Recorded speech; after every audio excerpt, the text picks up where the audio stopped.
Hello, my beautiful motorheads. Welcome to Feroz, where we inspire you to live fiercely. I'm your host, Annick. Since it's the week of love, I thought that it might be a good time to approach a question that comes up from viewers, and it's this. How do I get my partner to love riding? So today, I want to cover a few different things, which is how to encourage your partner to ride, how to have a better riding experience with your partner, and lastly, how to talk to your partner about buying whatever motorcycle you want to own.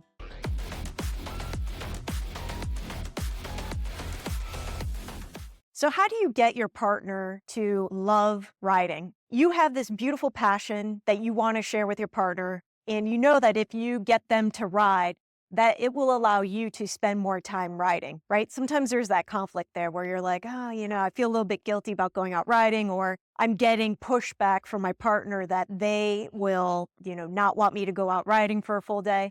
So what's the best compromise on that? Well, it's to have your partner ride, which just makes life easier, right? Versus dating a non-rider, being married to a non-rider. And again, sometimes it can work out great in that if you're both independent people or you just need this certain time, alone time, which everybody needs at some point. How do you fulfill that? For some people, it's going out and riding and their partner being totally cool with that. For some people, it's just spending some time in their garage wrenching or just having some personal time. And for your partner, that could be any other number of things that might have, be a hobby or anything like that. Here are a few things that come up as problematic. It's a little bit of a delicate balance when dealing with somebody who you want them to ride. Oftentimes, people will gravitate towards each other because they have a shared interest or they come to find motorcycling through their partner. And that happens a lot, especially for women. I'm mostly going to be talking about a male-female relationship. But of course, this can apply to any situation, whatever works for you. The big thing about getting somebody into riding is encouraging them. And also, in the very beginning, setting boundaries as to what you will or will not do for them. Now, in this case, you're trying to get your partner to ride, and there's a lot that goes into it. For a new rider, there are a lot of things to consider and to do before you even get a motorcycle. Finding a class, figuring out where to get your license, picking out a motorcycle, picking out gear, all of it.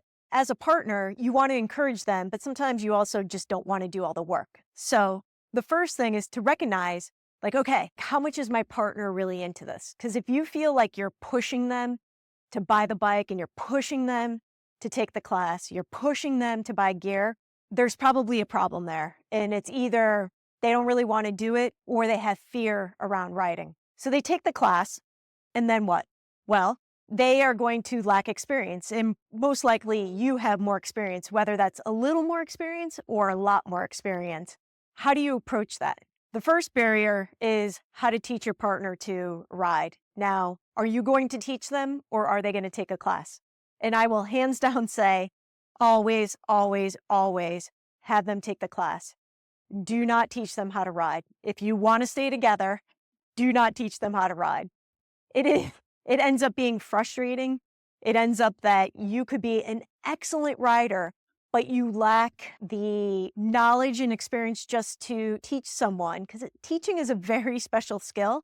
And when you go to the MSF courses, they've got it down. They have a whole curriculum. They teach the teachers how to teach. And it's a well-oiled machine. Let a stranger do that for you. Do not teach your partner how to ride. If later you want to offer suggestions once they're on the road and they get their license, that's a whole other thing, and we'll get there. The second thing is that they are going to need a bike. Now, are you going to loan them a bike? Are they going to purchase a bike? You need to figure that out. It's always better if they have their own motorcycle. Where I find a huge problem, and I have had to deal with the aftermath of these situations, which is helping female friends sell the motorcycle that their partner picked for them. I would say that 90% of the time, a well-intentioned partner will say, this is the bike you need to buy. And they will either buy the bike for them or just basically coerce them into buying a bike. There is a huge discrepancy in what feels comfortable for a woman to start riding and what feels comfortable for a man to start riding. And a lot of it has to do with just physically what a woman is able physically to fit on. So if you're a 6-foot guy and you are a 5-foot woman, it is a very different riding experience. There's a few things that partners say, which they should never say. And it's this is like, well, you should just be able to handle it. It's not that big of a bike. To you, it's not that big of a bike. But to somebody who is a brand new rider at maybe a different age than when you started, it can be a huge hurdle for them to get over and get on that bike. And I've seen this happen so many times. My recommendation is this: do not pick out the motorcycle for your partner. Let them do research. And if they want to come to you and say, hey, what do you think about this? By all means, give your opinion. You're probably going to go with them to pick up the bike or purchase it. So yes, you'll be involved with it, but don't pick out the bike for them. Even if they feel like they're clueless, like guide them towards websites and other areas where other women on the internet have, or other female riders have offered suggestions about what they should ride. And it's because they have a more similar riding experience, or they may have a more similar way that they got into riding and what was comfortable for them. So that'll be more relatable than a guy who, again, is like 6 foot, started riding as a child, and has better leverage over a bigger bike. The other thing is to not shame your partner on what they're riding. Like I'm on a quest, I've decided after starting to do this podcast, and that is to get rid of the shame around small motorcycles. Here in the US, it's, the whole bigger is better. And there's always like, oh, that's a starter bike. Oh, that's a starter bike. Oh, that's a starter bike. Eventually you're going to outgrow it. You should really think about how you're going to outgrow that. You're going to want to be on something bigger, blah, blah, blah, blah, blah, blah, blah. It's a terrible mindset because small bikes are so much fun. They're cheaper. They're an easy way to get into motorcycling. They can last you for years. And who cares if you're on a smaller motorcycle, right? At that point, it's all about ego. And I think that if we could get rid of, oh, that's a baby bike, that's a beginner bike, I think that would just be helpful to the motorcycle industry. It'll be helpful to getting new riders in and for them to get on bikes that they're comfortable with and for them to progress towards larger motorcycles if they feel inclined. Some people just want to stay on their 250 Rebel for the rest of their life, and that's fine. It's actually 300 now for the most part, but I digress. Stay out of the buying process. And I say that because what seems small to you, again, and I'm going to have to just repeat it, what seems small to you can be a very stressful and fearful motorcycle for somebody else. Another thing to not say to new riders or any female rider in general is this. It's a great tidbit, and you're going to thank me for it, is they say to you, oh, I'm short, so I'm restricted on the motorcycles that I can ride. Okay. I have made this statement myself. I'm short. There are some motorcycles that are difficult to ride. And then a well-meaning gentleman will say to me, well, there's this woman out there and she's only 5'2" and she rides a 1200 GS. Or, she rides this Goldwing and picks it up by herself. Or okay. Women are not motivated by that kind of feedback at all whatsoever. Another guy might be like, really? Well, then I'll do it. And for the most part, women just are like, we're a different breed. Don't respond well to this. As a matter of fact, it just causes most women to shut down and be like, oh man, maybe they start getting really insecure. Maybe I should be a better rider. Like, why am I not a good rider? And they'll start to get into their head and then just stop riding. And you might think that that's crazy, but it actually happens a lot. And negative feedback, or what can be construed as negative feedback, can just really shut down a brand new female rider. So if you want to encourage a woman to ride, listen to them and say, oh, that's interesting. What bike are you currently on? Perhaps you can look at some of these other motorcycles that you might be able to modify to fit you, that you might be more comfortable on. It's a much better response than, well, this lady travels a whole wide world on a blah, blah, blah, blah, blah. And she does it. Ricky Carmichael's only 5'6", and he rides motocross. All these guys are really small and they ride the bike. Figure it out. Don't say that. It's terrible. It's a terrible thing to say to people. Let's just let's leave it there. And I'm not sure how tall Ricky Carmichael is, but I know he's kind of small. Once your partner gets the bike, gets the gear, the gear is like, okay, they can start off with like hand-me-down gear. But it's also like, let them pick out some of the stuff just so that they feel comfortable on it. But that's not so much of a barrier because sometimes people just want to save money and figure out if they like to ride before they fully invest in an extremely expensive helmet, jacket, gloves, etc. Another thing to consider when trying to get your partner to ride is whether or not you are going to feel responsible for them riding. Meaning that when you go out, is it going to weigh on you and become stressful for you that you feel like you need to take care of them or you don't want to put them into a bad situation? Now, it is a very caring and lovely way to think about your partner and to worry about these things, but ultimately it doesn't really do anybody any good. I think it's good to have a conversation before riding together and just say, I know you love this sport. I don't want to feel responsible for you on the motorcycle, so you have to take responsibility for the way you ride, which means don't feel like you need to keep up with me. Let me know when you need to take a break, and let's not get mad at each other when riding.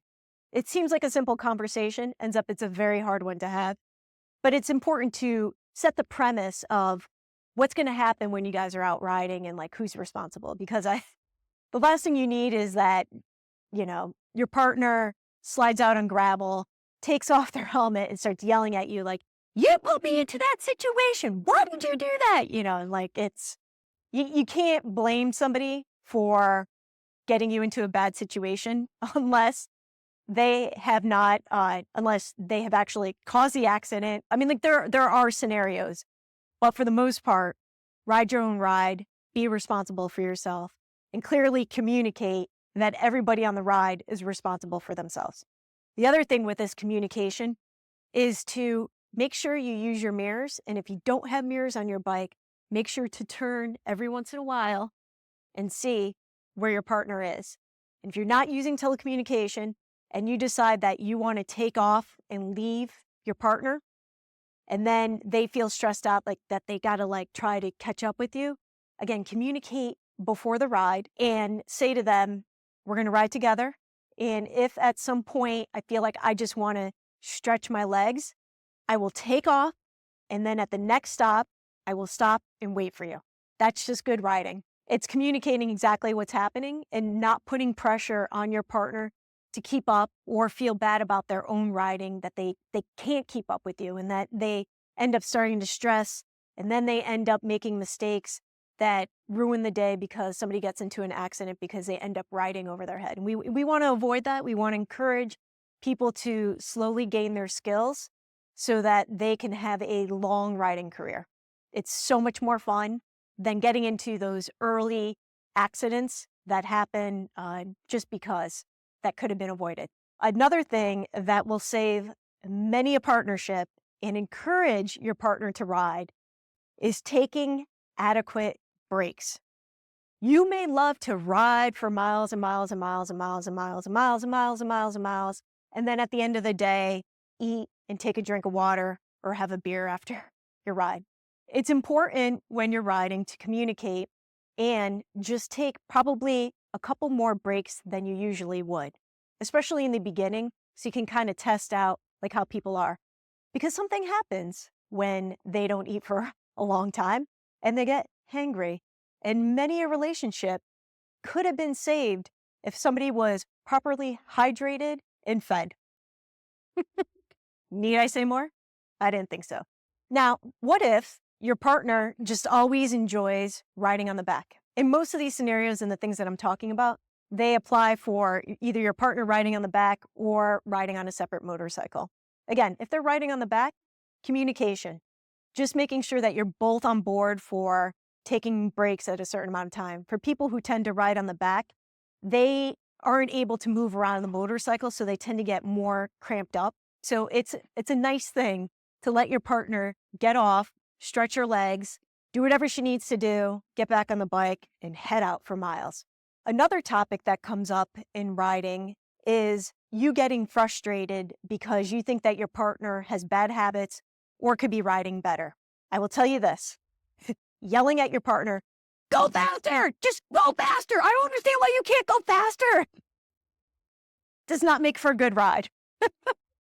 There's probably a reason that they are not going faster, which is one, they have some type of fear in a situation, or two, and you are going to thank me so much for giving you this tip, which is what I have realized in riding with women over the years is that they get scared, especially as new riders. They get scared at seeing the speedometer go above the speed limit, right? They have it in their mind, oh my gosh, now it's starting to feel fast because I'm looking at the speedometer and seeing like, oh my goodness, it's 55. And they're getting more and more and more nervous. So they get stuck into this like watching the speedometer. It just happens. So there's two things that can help resolve this. Number one is I would recommend, if this is the case and they are like never going above the speed limit or riding below the speed limit, is this: figuring out if the bike speedometer is actually accurate or not. On a lot of motorcycles, the speedometer actually reads 10 miles per hour above what it's actually doing. And I've seen this a lot on like older motorcycles. And I don't know why that is. Maybe somebody can't explain it to me. I think it might have been a restriction from the manufacturers, or I'm not really sure why. But a lot of times the speedometers will not be accurate, especially if it's a dial speedometer versus a digital speedometer. A lot of people don't realize that they're actually going 10 miles below the speed limit. I was on a group ride and it was with women. And at the end, I've told this before, is that I always stay in the back. So I was like observing this one woman who's like really holding up the back of the line. And I was like, man, she seems like she's struggling. And we got off the bikes. And number one, this is a great thing to say to somebody instead of just like coming at them with feedback. And I always ask a person, are you open to some feedback, right? It totally diffuses, you're doing this wrong. Do you know what you're doing out there? Like none of that ever comes across correctly, even if you mean it with great sincerity and you just want to help them. So we ask, would you be open to some feedback? And already you can see like my body language, like much more relaxed. I'm not intimidating. I'm putting the ball in their court where they can say no. But more often than not, they'll be like, oh, yeah. So I said to the woman, I go, I know that motorcycle, and I just need to let you know that that speedometer is not accurate and you're actually going 10 miles below the speed limit. And she was like, what? She's like, that happens? And I go, yeah, it actually happens. I'm like, on that particular motorcycle, I know for sure that you are going below the speed limit by at least 10 miles per hour. And I go, I'm actually also experiencing that on my bike right now.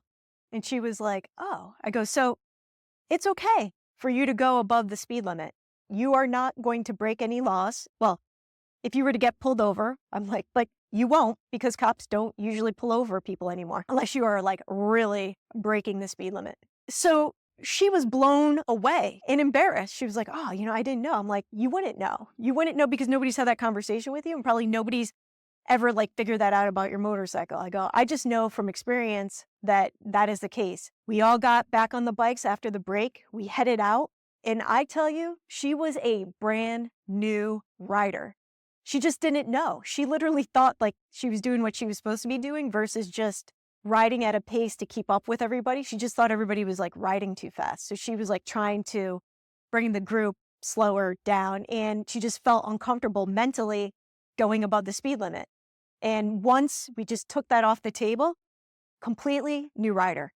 My second tidbit that I give to people is this. After I ask, would you be open to some feedback? You're riding really slow. Do you feel uncomfortable on the road? And they'll be like, yeah, like I just feel like I want to go the speed limit. And if I go above the speed limit, I start to get scared. Go, all right, cool. I go, but like, do you feel like you're riding within your comfort zone? And they're like, well, yeah, most of the time. But like, once I look at the speedometer, it's a problem. I go, well, then I think it's time to just employ an old school motorcycle racing technique, which is to put tape over the speedometer and don't even think about it.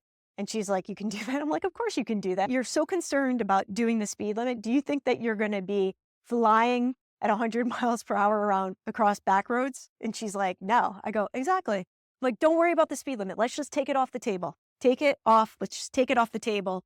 And Just focus on being a better rider. Just focus on your technique. Focus on your body positioning. Focus on where you're looking. Focus on your braking. Do not worry about the speed. I guarantee you, you will not get pulled over. Like, do not worry about that.